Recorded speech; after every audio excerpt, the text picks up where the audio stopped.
Bonjour Julie Le Gall, est-ce Oui, que bonjour. tu peux te présenter, nous dire un peu qui tu es pour commencer? Donc moi je suis enseignante-chercheur à l'École normale supérieure de Lyon et puis au laboratoire environnement ville société et je suis chercheur en géographie et je m'intéresse au maintien des petites agricultures familiales.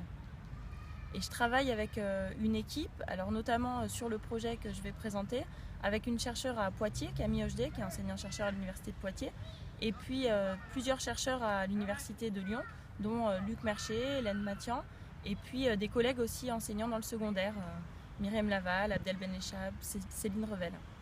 D'accord, donc tu vas nous parler ensuite de ton projet. Donc est-ce que tu peux nous parler du projet Marguerite Sancy Agri? Qu'est-ce que ça contient? Alors le projet Sancy Agri Marguerite, c'est un projet qui est financé par le ministère de l'Agriculture, le Plan national pour l'alimentation, et c'est un programme qui vise à sensibiliser les adolescents en collège à l'agriculture et à l'alimentation. Il s'agit pour nous de capter les représentations que les enfants ont de l'agriculture et puis de mettre en place des dispositifs pédagogiques pour que ces représentations évoluent et peut-être influencent les comportements alimentaires. On travaille dans des quartiers plutôt défavorisés, des zones avec des populations où il y a un pourcentage de personnes pauvres assez important, donc notamment des quartiers politiques de la ville, où il y a aussi des problèmes de santé publique assez importants. Et pour dire un petit peu plus, donc, quelles sont les représentations que vous avez découvertes dans la première phase de ce projet? Alors donc c'est un projet qui est en place depuis 2013, on a fait 3 ans avec une classe de 5e dans le cadre de l'éducation au développement durable et on met en place tout au long du projet des dispositifs avec des questionnaires, avec des dessins que doivent faire les enfants, avec des questionnaires aussi qu'on envoie aux familles Mm. pour essayer de saisir ce qu'ils ont à nous dire de l'agriculture. Et donc il y a le principal résultat de cette recherche, c'est de dire que ces enfants-là, ils ne connaissent pas l'agriculture de proximité, notamment, qui est à proximité de Lyon, dans le cas présent. Et puis, ils ont beaucoup de clichés sur l'agriculture. Donc souvent, ils ne savent pas forcément dire ce que fait un agriculteur. Ils savent pas non plus, ils ont aussi des clichés sur le métier. Donc ils vont dire, un agriculteur, ça pue, ça travaille tout le temps, moi je veux pas être agriculteur. Donc l'un des enjeux majeurs pour moi, c'est de leur faire connaître ce métier d'agriculteur, leur faire aussi connaître les métiers en lien avec l'agriculture pour que les enfants fassent le lien aussi entre ce qu'il y a dans leur assiette et puis tout l'importance du volet social des personnes qu'il y a derrière qui nous permettent de manger aujourd'hui. Pour développer ce projet, il a fallu rentrer dans les écoles. Est-ce que tu peux nous parler un petit peu du travail avec les enseignants et puis un petit peu comment le projet se déroule sur le terrain? Alors nous, c'est un projet qui a commencé un peu par hasard parce qu'une ancienne étudiante à moi est allée enseigner dans le collège à Elsa Triolet à Vénissieux, aux Minguettes. Et donc cette étudiante en histoire-géographie partage en fait mes préoccupations, nos préoccupations sur les questions de maintien des petites agricultures. Donc on a proposé de monter de manière exploratoire ce projet de sensibilisation avec une classe de 5e. Au départ c'était un petit groupe de volontaires. La deuxième année on avait 1 heure projet par semaine. Et puis la troisième année on a formalisé les choses en s'associant avec un enseignant en sciences de la vie et de la terre, Abdel Benechab. Et là l'idée pour nous c'est de faire du pluridisciplinaire à partir de la thématique agriculture et puis alimentation. Alors comment ça se déroule concrètement ? On alterne des modules théoriques, des modules ludiques, des modules pratiques et on alterne des séances en classe et des séances en potager. Donc on a créé dans cet espace du collège Elsa Triolet un jardin potager avec une serre il y a 2 ans où les enfants se sont peu à peu appropriés l'espace. Et puis à côté de ça on a des séances en classe sur les thématiques de la production, de la commercialisation, de la solidarité alimentaire et de la nutrition. Et dans chaque volet, on fait intervenir des intervenants extérieurs. Parfois, on fait aussi des sorties, par exemple dans des lycées hôteliers, pour que les enfants voient aussi les métiers de la restauration. On fait aussi des sorties chez des agriculteurs. Et puis aussi tout simplement des sorties lors des animations municipales sur les territoires.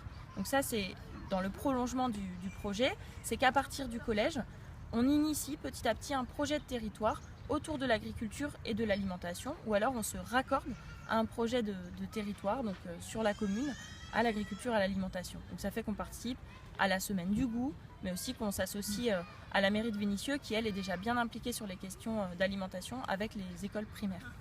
Est-ce que Julie, tu peux nous expliquer comment réagissent les enfants quand ils vont la première fois au potager pour certains ou qu'ils ont d'autres expériences préalables qu'est-ce qu'on peut dire de ça? Alors c'est vrai que j'ai dit que les enfants connaissent mal ou peu l'agriculture locale autour de Lyon.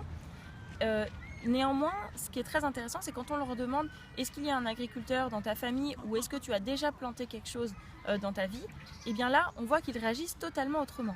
Et là, ils vont nous dire que oui, ils ont un oncle qui travaille dans l'agriculture ou ils ont déjà planté, mais ils ont déjà planté au Sénégal, en Algérie, en Guadeloupe, en République centrafricaine, en Indonésie. Et donc, on retrouve, quand on dessine un planisphère avec tous les endroits où ils ont planté, on retrouve en fait la carte du monde de toutes leurs origines géographiques. Donc nous, ça nous a fait beaucoup retravailler sur ce que veut dire la proximité.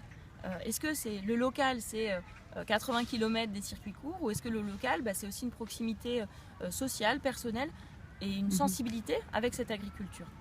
Alors en fonction de ça, on voit bien que les enfants ne réagissent pas non plus de la même manière quand on va au potager. Le deuxième résultat du projet, c'est l'enthousiasme des enfants pour les thématiques et aussi pour l'engouement pour le potager et le côté pratique. Donc par exemple, toutes les séances, les enfants nous disent tout de suite est-ce qu'on va au potager aujourd'hui? Si on y va, c'est l'explosion de joie. Si on n'y va pas, c'est plus, ils sont toujours un petit peu plus mitigés. Donc quand on va au potager, donc déjà il a fallu tout monter. Donc on arrive en début d'année, il faut défricher les lieux. Ensuite, il faut délimiter les parcelles.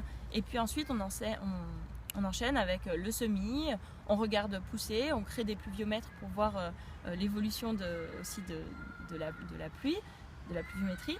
Et puis on arrive ensuite aux récoltes et potentiellement aux questions de nutrition. Ce que j'aime bien raconter, c'est que les enfants ne sont pas les mêmes en classe et au potager. En particulier, je voudrais citer l'exemple de plusieurs enfants qui ont des difficultés en classe. Et ce qui m'a beaucoup marqué, mais ce sont des enfants aussi qui sont difficiles à capter pour les enseignants, ils sont très excités, ou alors ils n'arrivent pas à s'intéresser pour ce qu'on fait en classe. Et quand on les met au potager, ce sont des enfants parfois, soit qu'on n'entend pas du tout parce qu'ils sont passionnés par leur activité, soit qui deviennent des leaders dans l'espace du potager, et puis tout simplement ils deviennent moteurs aussi et ils dialoguent avec les enseignants, alors qu'ils sont en situation plutôt de conflit en classe. Donc on a vu comme ça plusieurs enfants qui se retrouvent à bêcher leur potager avec ardeur, alors qu'on avait du mal à les capter en classe. D'accord, donc ça doit faire très plaisir et aux enseignants et aux enfants eux-mêmes et à vous Oui, c'est vrai que c'est du plaisir, mais c'est aussi du résultat inattendu. Donc c'est un projet de recherche-action, donc on vient avec des hypothèses, mais on sait ce qu'on sème, mais on ne sait jamais ce qu'on récolte. Et je crois que nous, en tant qu'enseignants-chercheurs et en tant qu'enseignants, ce qui nous marque le plus, c'est à quel point on est dans un rapport quasiment d'égalité dans ce qu'on apprend. On apprend énormément des enfants dans ces moments-là. Eux, ils sont dans un rapport d'apprentissage à l'école, donc je pense qu'ils apprennent aussi beaucoup. Mais on est surpris à chaque fois des résultats de ce qu'on voit avec les enfants.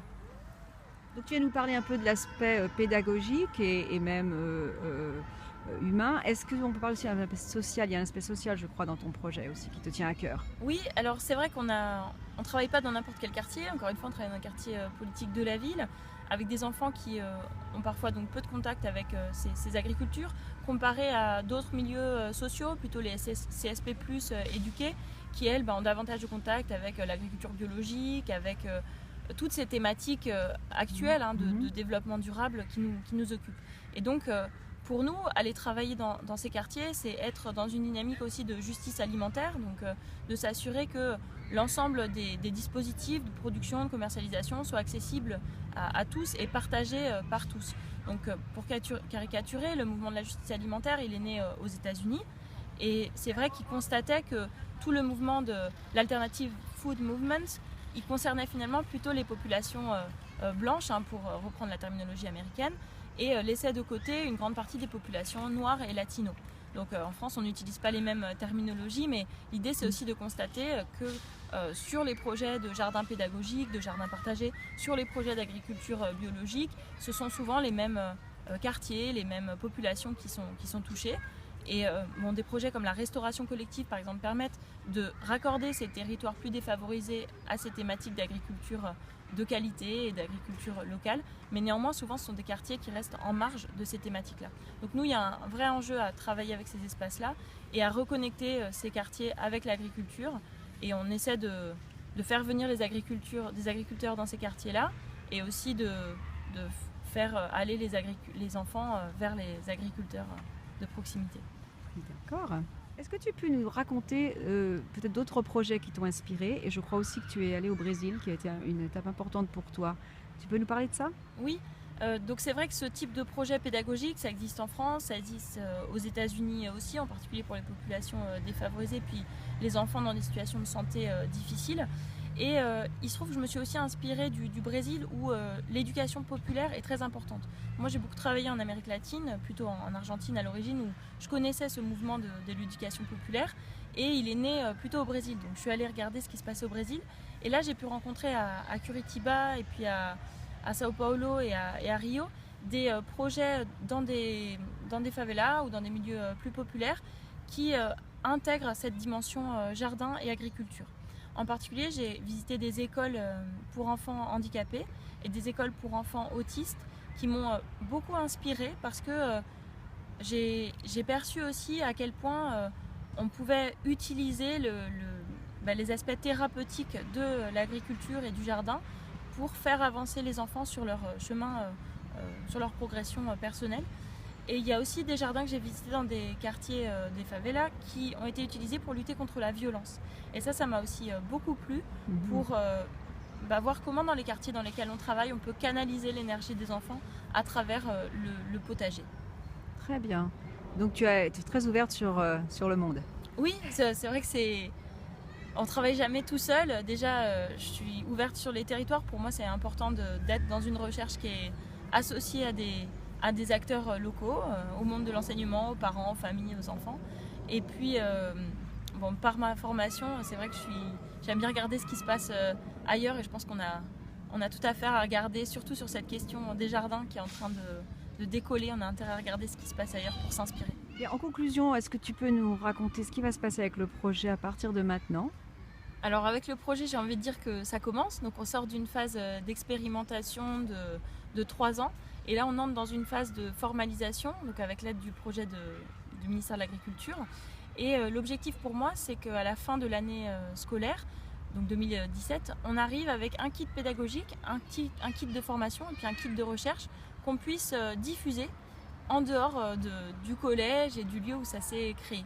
Donc l'objectif, ça va être que ensuite, les territoires, l'Académie de Lyon, le rectorat, le ministère de l'Agriculture, le ministère de l'Éducation nationale puissent s'emparer du projet et qu'on soit chercheur ou non, on puisse l'utiliser pour le diffuser à des collégiens. D'accord, bon, alors tu as ton travail tout fait, tout prêt pour toi cette année. Tout reste à faire. Bon courage pour tout ça, bonne chance. Merci. Merci beaucoup.